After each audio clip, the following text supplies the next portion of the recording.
Salut à tous, bienvenue sur la team BGC. Aujourd'hui on se retrouve pour une nouvelle vidéo sur pronostic de la Ligue des Champions. 32 équipes réparties dans 8 groupes vont s'affronter afin de tenter de gagner la coupe aux grandes oreilles. Bien sûr les gars, il s'agit d'un avis purement subjectif, alors n'hésitez pas à dire vos avis dans les commentaires, vos différentes versions du pronostic et on pourra y débattre. Le groupe A composé du Bayern, de Manchester United, Copenhague et Galatasaray. J'ai mis en première position le Bayern qui est un des outsiders de la compétition, suivi de Manchester United qui reste solide mais qui peut tout de même apporter de mauvaises surprises comme on a pu voir lors des dernières saisons, suivi de Galatasaray et de Copenhague. On enchaîne avec le groupe B composé de Séville, Arsenal, PSV et du RC Lens. Alors j'ai mis en première position Arsenal qui revient d'une bonne saison en Première Ligue malgré un ascenseur émotionnel en fin de saison.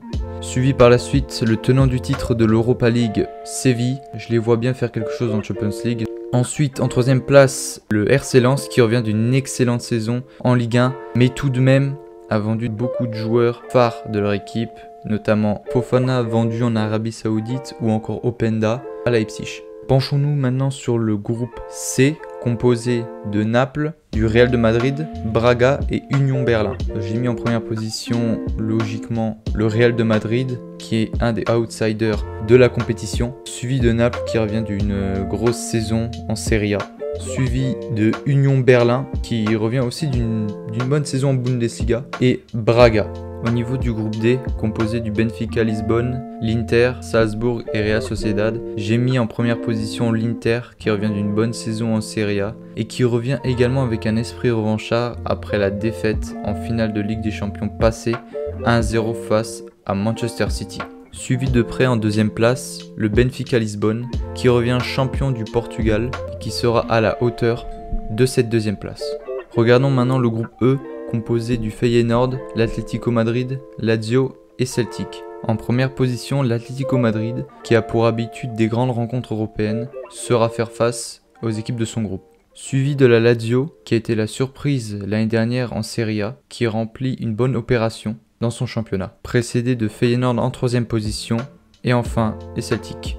Maintenant, penchons-nous sérieusement sur le groupe F. Il s'agit du groupe le plus dur de la LDC, clairement le groupe de la mort, composé du Paris Saint-Germain, de Dortmund, de l'AC Milan et de Newcastle.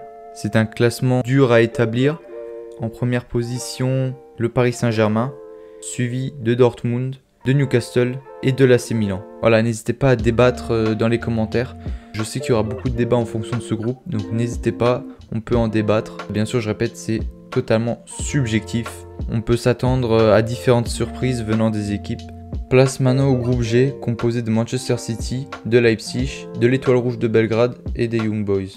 Donc il s'agit d'une autoroute pour Manchester City qui se retrouve dans un groupe assez facile. Donc je les vois facilement en première position, suivi de Leipzig qui a l'habitude de la Champions League, précédé de l'Étoile Rouge de Belgrade en troisième position et enfin les Young Boys.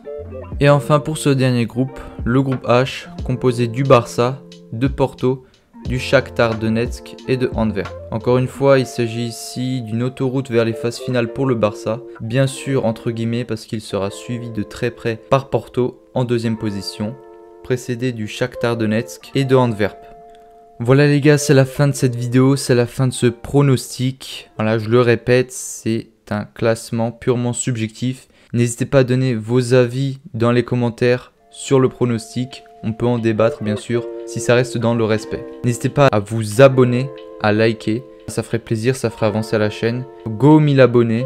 Merci à ceux qui contribueront. C'était la team BGC. Ciao.